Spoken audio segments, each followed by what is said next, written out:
Hello नमस्कार. मी प्रज्वल बहादूर. आज आपण महाराष्ट्र सरकारच्या काही गलत निर्णयाबद्दल आपण बोलणार आहोत. माननीय देवेंद्रजी फडणवीस साहेब आपल्या महाराष्ट्र राज्याचे मुख्यमंत्री यांनी जे सौर ऊर्जा सबसिडीवर शेतकऱ्यांना देत आहेत ते शेतकऱ्याला त्याचा फायदा खूप कमी होत आहे. कारण शेतकऱ्यांना ज्या पद्धतीने तुम्ही बिझनेसमॅन लोकांना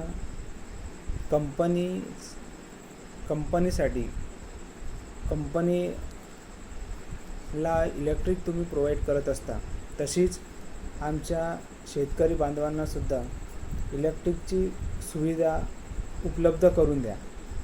त्या सौर पंपने 4 ते 5 घंटे चांगल्या पद्धतीने पाणी होऊ शकते आणि होत पण नाही. दिवसामध्ये जर 1, 2, 3 घंटे जर चांगल्या पद्धतीने चालत असेल तर शेतकरी हा आपली जमीन वलीत कशी करणार. आणि शेतकऱ्याचं शेती जर पिकली नाही तर शहरातला व्यक्तीसुद्धा सुखी राहू शकणार नाही. कारण की अखेर शेतकरी हा जगाचा पोशिंदा आहे. शेतकरी सुखी नाही तर आपल्या महाराष्ट्रातील जे शेतकरी आहे यामध्ये काही भागामध्ये पाणी खूप खोलात आहे आणि ते पाणी वर आणण्यासाठी तुमचे सौर ऊर्जेचे जे पंप आहेत ते कामी पडत नाही. आणि दुसरी गोष्ट, शेतकऱ्याला इतर गोष्टीसाठी इलेक्ट्रिक पाहिजे आहे तर तुम्ही ते प्रोव्हाइड करू शकत नाही आहे. जसं तुम्ही कंपनीला इलेक्ट्रिक देता त्याच पद्धतीने शेतकऱ्यालासुद्धा इलेक्ट्रिक द्या. माननीय देवेंद्रजी फडणवीस साहेब, आपणास विनंती आहे की जे शेतकऱ्यांना इलेक्ट्रिक पाहिजे ते द्या. तुम्ही ज्या पद्धतीने बाकी इतर कंपन्याच्या मालकांना त्याचे इलेक्ट्रिक प्रोव्हाइड करत असतात तशाच पद्धतीने आम्हालासुद्धा पाहिजे आहे. आणि जो शेतकरी तुम्हाला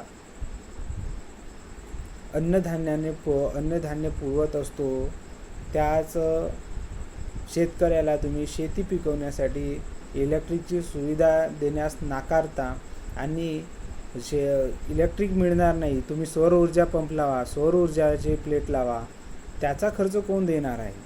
तुम्ही तर सबसिडीवर 1 वर्ष देऊन द्याल, पण तुम्ही म्हणता की स्टोरेज करा.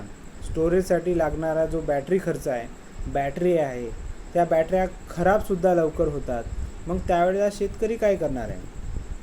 काय शेतकऱ्याकडे जर इतकेच जरी पैसे असते तर शेतकऱ्यांनी तुमच्याकडे हात पसरवले नसते ना. आणि दुसरी गोष्ट, शेतकऱ्याच्या मालाला तुम्ही भाव देत नाही म्हणून नाईलाजाने तुमच्याकडे आम्हाला मागणी करावी लागते. नाहीतर आमच्या मालाला, जो आमचा माल निघतो, आमच्या मालाला तुम्ही भाव द्या. म्हणजे आम्हाला तुमच्याकडे मागणी करण्याची गरजच पडणार नाही. शेतकऱ्याच्या मालाला जर तुम्ही भावसुद्धा देऊ शकत नाही तर इलेक्ट्रिक द्यायला तुम्हाला तकलीफ काय. तुम्ही एका कंपनीला तुम्ही इलेक्ट्रिक कमी द्या, पण आमच्या शेतकऱ्याला इलेक्ट्रिक द्या.